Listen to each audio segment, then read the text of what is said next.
Hello ಸ್ನೇಹಿತರೆ, ಈ ವಿಡಿಯೋದಲ್ಲಿ ನಾವೇನೈತಿಲ್ಲ ನ್ಯಾಷನಲ್ ಹೌಸಿಂಗ್ ಬ್ಯಾಂಕ್ ರಿಕ್ರೂಟ್ಮೆಂಟ್ ಕುರಿತು ಮಾಹಿತಿಯನ್ನು ನೀವು ಕೊಡಲಿದ್ದೇವೆ.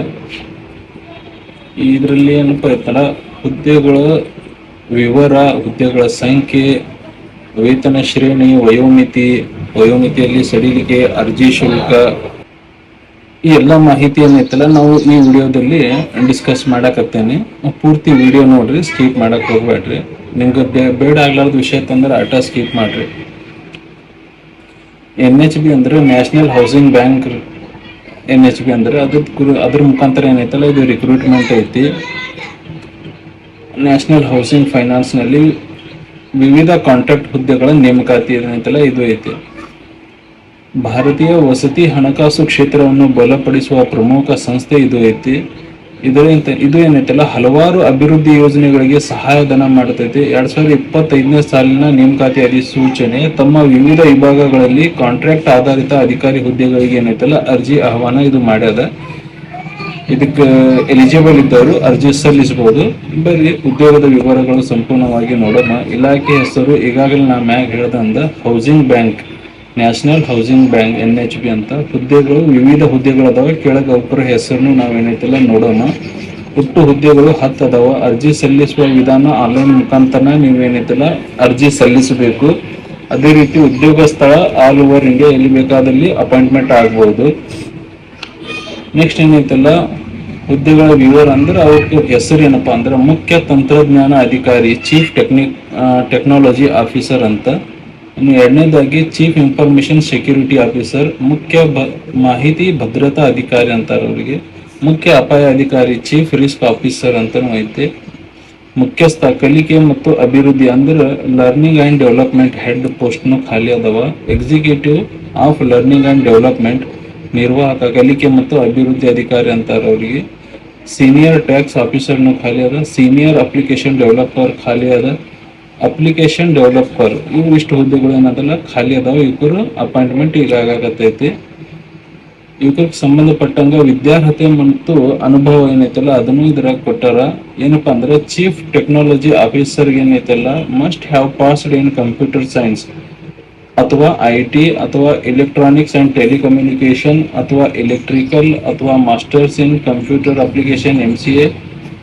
ಅವ್ರಿಗೆ ಏನೈತಲ್ಲ ಕನಿಷ್ಠ 15 ವರ್ಷ ಇದೇ ಹುದ್ದೆ ಒಳಗೆ ಎಕ್ಸ್ಪೀರಿಯನ್ಸ್ ಇರಬೇಕು, 15 ವರ್ಷದ. ನಂತರ ಚೀಫ್ ಇನ್ಫಾರ್ಮೇಶನ್ ಸೆಕ್ಯೂರಿಟಿ ಆಫೀಸರ್ ಹುದ್ದೆಗಳು ಏನದಲ್ಲ ಅವರು ಮಾಸ್ಟರ್ಸ್ ಇನ್ ಕಂಪ್ಯೂಟರ್ ಅಪ್ಲಿಕೇಶನ್ ಅದ ಮುಗಿಸಿರ್ಬೇಕು ಅಥವಾ ಅದಕ್ಕೆ ಸಮಾನತೆ ಹೊಂದಿರುವ ಯಾವುದಾದ್ರೂ ಒಂದು ಡಿಗ್ರಿ ಹೊಂದಿರಬೇಕು. ಅವು ಯಾವಪ್ಪ ಸಮಾನತೆ ಹುದ್ದೆಗಳು ಅಂದ್ರೆ CISA, CISM, CISSP, CDPSC, CCSP. ಅದ್ರ ಜೊತೆಗೆ ಏನೈತಲ್ಲ ಕನಿಷ್ಠ ಅವ್ರಿಗೆ 15 ವರ್ಷದ್ದು ಎಕ್ಸ್ಪೀರಿಯನ್ಸ್ ಇರಬೇಕು. IT ಸೆಕ್ಟರ್ ಒಳಗೆ ಅಥವಾ ಸೈಬರ್ ಸೆಕ್ಯೂರಿಟಿ ಫೀಲ್ಡ್ ಒಳಗೆ ಅವ್ರಿಗೆ ಏನೈತಲ್ಲ 15 ವರ್ಷದ್ದು ಎಕ್ಸ್ಪೀರಿಯನ್ಸ್ ಕೇಳ್ಯಾರ. ಚೀಫ್ ರಿಸ್ಕ್ ಆಫೀಸರ್, ಮುಖ್ಯ ಅಪಾಯ ಅಧಿಕಾರಿಯ ಹುದ್ದೆಗಳಿಗೆ ಅರ್ಜಿ ಸಲ್ಲಿಸಬಹುದು. Degree must have a degree in economics ಅರ್ಥಶಾಸ್ತ್ರ ಒಳಗೆ ಡಿಗ್ರಿ ಹೊಂದಿರಬೇಕು ಅಥವಾ ಸ್ಟ್ಯಾಟಿಸ್ಟಿಕ್ಸ್ ಒಳಗೆ ಅಥವಾ ಫೈನಾನ್ಸ್ ಒಳಗೆ ಅಥವಾ ಬಿಸ್ನೆಸ್ ಮ್ಯಾನೇಜ್ಮೆಂಟ್ ಒಳಗೆ. CA ಅಥವಾ CS ಅವ್ರಿಗೂ ಏನೈತಲ್ಲ ಕನಿಷ್ಠ 20 ವರ್ಷದ ಎಕ್ಸ್ಪೀರಿಯನ್ಸ್ ಇರಬೇಕು. ಯಾವ ಫೀಲ್ಡ್ ಒಳಗೆ ಅಂದ್ರೆ ಬ್ಯಾಂಕಿಂಗ್ ಅಥವಾ BFSI ಯಾವ್ದಾದ್ರು ಫೀಲ್ಡ್ ಒಳಗೆ ಅವ್ರಿಗೆ ಏನೈತಲ್ಲ 20 ವರ್ಷದ ಎಕ್ಸ್ಪೀರಿಯನ್ಸ್ ಕೇಳ್ಯಾರ. 20 ವರ್ಷ ಎಕ್ಸ್ಪೀರಿಯನ್ಸ್ ಇದ್ದವರು ಆ ಪೋಸ್ಟಿಗೆ ಅಪ್ಲೈ ಮಾಡ್ಬೋದು. ಇನ್ನು ಸೀನಿಯರ್ ಟ್ಯಾಕ್ಸ್ ಆಫೀಸರ್ ಅವ್ರಿಂದಲ್ಲ CA ಮುಗ್ದಿರಬೇಕು, ಕನಿಷ್ಠ 15 ವರ್ಷದ ಅವ್ರಿಗೆ ಎಕ್ಸ್ಪೀರಿಯನ್ಸ್ ಇರಬೇಕು, ಟ್ಯಾಕ್ಸ್ ಡಿಪಾರ್ಟ್ಮೆಂಟ್ ಒಳಗೆ ಕೆಲಸ ಮಾಡಿದ್ದು. ನಂತರ ಅಪ್ಲಿಕೇಶನ್ ಡೆವಲಪರ್ ಪೋಸ್ಟಿಗೆ ಅಪ್ಲೈ ಮಾಡೋರು must have a degree in BE or BTech or MCA or MSc, CS or IT or related fields with 2 to 4 years relevant experience. ಅವ್ರಿಗೂ ಏನೈತಲ್ಲ 2 ರಿಂದ 4 ವರ್ಷದ ರಿಲೆವೆಂಟ್ ಫೀಲ್ಡ್ ಒಳಗೆ ಎಕ್ಸ್ಪೀರಿಯನ್ಸ್ ಇರಬೇಕು. ಜೊತೆಗೆ ಅವರು BE ಅಥವಾ BTech ಅಥವಾ MCA ಅಥವಾ MSc ವಿದ್ಯಾರ್ಹತೆ ಏನೈತಲ್ಲ ಅವ್ರು ಹೊಂದಿರಬೇಕು. ನಂತರ ವಯೋಮಿತಿ ನಾವು ನೋಡೋಣ ಯಾವ ಹುದ್ದೆಗಳಿಗೆ ಎಷ್ಟೈತೆ ಅಂತ. ಮುಖ್ಯ ತಂತ್ರಜ್ಞ ಅಧಿಕಾರಿ ಅಥವಾ ಮುಖ್ಯ ಮಾಹಿತಿ ಭದ್ರತಾ ಅಧಿಕಾರಿ, chief technical officer, technology officer ಅಂತ ಇದ್ವಲ್ಲ ಅಥವಾ ಸೆಕ್ಯೂರಿಟಿ ಆಫೀಸರ್, ಅವರಿಗೆ ಕನಿಷ್ಠ 40 ವರ್ಷ ಇರಬೇಕು, ಕನಿಷ್ಠ. ಗರಿಷ್ಠ 55 ವರ್ಷ ಇರಬೇಕು. ಇನ್ನು ಚೀಫ್ ರಿಸ್ಕ್ ಆಫೀಸರ್ ಮುಖ್ಯ ಅಪಾಯ ಅಧಿಕಾರಿಗೆ ಏನೈತಲ್ಲ ಮ್ಯಾಕ್ಸಿಮಮ್ 62 ಇಯರ್ಸ್ ಇರಬೇಕು. ಅದೇ ರೀತಿ ಸೀನಿಯರ್ ಅಪ್ಲಿಕೇಶನ್ ಡೆವಲಪರ್ಗೆ ಏನೈತಲ್ಲ 25 to 35 ಇಯರ್ಸ್ ಏಜ್ ಲಿಮಿಟ್ ಅದ. ಅಪ್ಲಿಕೇಶನ್ ಡೆವಲಪರ್ಗೆ 23 to 32 ಇಯರ್ಸ್ ಏಜ್ ಲಿಮಿಟ್ ಅದ. ಅದೇ ರೀತಿ SC/ST ಅಭ್ಯರ್ಥಿಗಳಿಗೆ 5 ವರ್ಷ, OBC ಅಭ್ಯರ್ಥಿಗಳಿಗೆ 3 ವರ್ಷ, ಅಂಗವಿಕಲ ಅಭ್ಯರ್ಥಿಗಳಿಗೆ ಅಂತಲ್ಲ ಹೆಚ್ಚಿನ ಆದ್ಯತೆ ವಿನಾಯಿತಿ ಐತೆ. ಬಹುತೇಕ 10 ವರ್ಷ ನಾನು ಅವ್ರಿಗೆ ಇರ್ಬೋದು, ಎಕ್ಸಾಕ್ಟ್ಲಿ ಮೆನ್ಷನ್ ಮಾಡಿಲ್ಲ. ನಂತರ ಚೀಫ್ ಆಫೀಸರ್ ಹುದ್ದೆಗಳಿಗೆ ಅರ್ಜಿ ಸಲ್ಲಿಸಿದವರಿಗೆ 5 ಲಕ್ಷ ಪ್ರತಿ ತಿಂಗಳು ವೇತನ ಐತಿ. ಹೆಡ್ ಲರ್ನಿಂಗ್ ಅಂಡ್ ಡೆವಲಪ್ಮೆಂಟ್ ಅಂದ್ರೆ ಮುಖ್ಯಸ್ಥ ಕಲಿಕೆ ಮತ್ತು ಅಭಿವೃದ್ಧಿ ಅಧಿಕಾರಿ ಏನೈತಲ್ಲ ಅವ್ರಿಗೆ ಪ್ರತಿ ತಿಂಗಳು 3,50,000 ವೇತನ ಐತಿ. ನಂತರ ಎಕ್ಸಿಕ್ಯೂಟಿವ್ ನಿರ್ವಾಹಕ ಕಲಿಕೆ ಮತ್ತು ಅಭಿವೃದ್ಧಿ ಅಧಿಕಾರಿಗಳಿಗೆ 2,50,000 ಪ್ರತಿ ತಿಂಗಳ ಸ್ಯಾಲರಿ ಐತಿ. ಹಿರಿಯ ತೆರಿಗೆ ಆಫೀಸರ್ ಅಧಿಕಾರಿ ಸೀನಿಯರ್ ಟ್ಯಾಕ್ಸ್ ಆಫೀಸರ್ ಹುದ್ದೆಗಳಿಗೆ ಅರ್ಜಿ ಸಲ್ಲಿದವರಿಗೆ ಪ್ರತಿ ತಿಂಗಳ 2 ಲಕ್ಷ ರೂಪಾಯಿ ವೇತನ ಅವರಿಗೆ ಐತಿ. ಸೀನಿಯರ್ ಅಪ್ಲಿಕೇಶನ್ ಡೆವಲಪರ್ಗೂ ಪ್ರತಿ ತಿಂಗಳ 1,25,000 ರೂಪಾಯಿ ಐತಿ. ಅಪ್ಲಿಕೇಶನ್ ಡೆವಲಪರ್ಗೆ 85,000 ರೂಪಾಯಿ ಪ್ರತಿ ತಿಂಗಳ ವೇತನ ಇರ್ತೈತಿ. ಇನ್ನು ಅದೇ ರೀತಿ ಈ ಹುದ್ದೆಗಳಿಗೆ ಅರ್ಜಿ ಸಲ್ಲಿಸುವವರಿಗೆ ಅರ್ಜಿ ಶುಲ್ಕ ಎಷ್ಟೈತಪ್ಪ ಅಂದ್ರೆ SC/ST ಅಂಗವಿಕಲ ಅಭ್ಯರ್ಥಿಗಳಿಗೆ 175 ಇಂಟಿಮೇಷನ್ ಚಾರ್ಜಸ್. ಅವ್ರು ಬಿಟ್ಟು ಉಳಿದ ಎಲ್ಲ ಅಭ್ಯರ್ಥಿಗಳಿಗೆ ಏನೈತೆ 840 ರೂಪಾಯಿ ಅರ್ಜಿ ಶುಲ್ಕ ಸೇರಿದಂತೆ ಅವ್ರಿಗೆ ಚಾರ್ಜಸ್ ಇರ್ತಾವ, ಅಪ್ಲಿಕೇಶನ್ ಫೀ ಇರ್ತದೆ.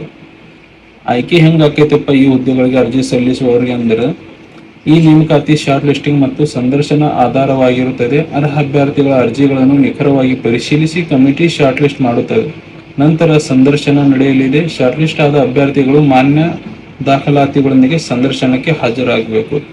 ಅವ್ರು ನೀವು ಅಪ್ಲಿಕೇಶನ್ ಹಾಕಿಂದ ಶಾರ್ಟ್ ಲಿಸ್ಟ್ ಮಾಡ್ತಾರ. ಶಾರ್ಟ್ ಲಿಸ್ಟ್ ಮಾಡಿ ಆ ಅಭ್ಯರ್ಥಿಗಳಿಗೆ ಏನೈತಲ್ಲ ಮೆಸೇಜ್ ಅಥವಾ ಇಮೇಲ್ ಮುಖಾಂತರ ಅವ್ರಿಗೆ ಇನ್ಫಾರ್ಮೇಶನ್ ಮಾಡ್ತಾರೆ, ಈ ದಿನ ನೀವು ಇಂಟರ್ವ್ಯೂಗೆ ಬರ್ರಿ ಅಂತ. ಆ ಇಂಟರ್ವ್ಯೂ ಟೈಮಿಗೆ ನೀವು ಏನೈತಲ್ಲ ನಿಮ್ಮ ಒರಿಜಿನಲ್ ಡಾಕ್ಯುಮೆಂಟ್ಸ್ ತಗೊಂಡು ಅಟೆಂಡ್ ಆಗಬೇಕು.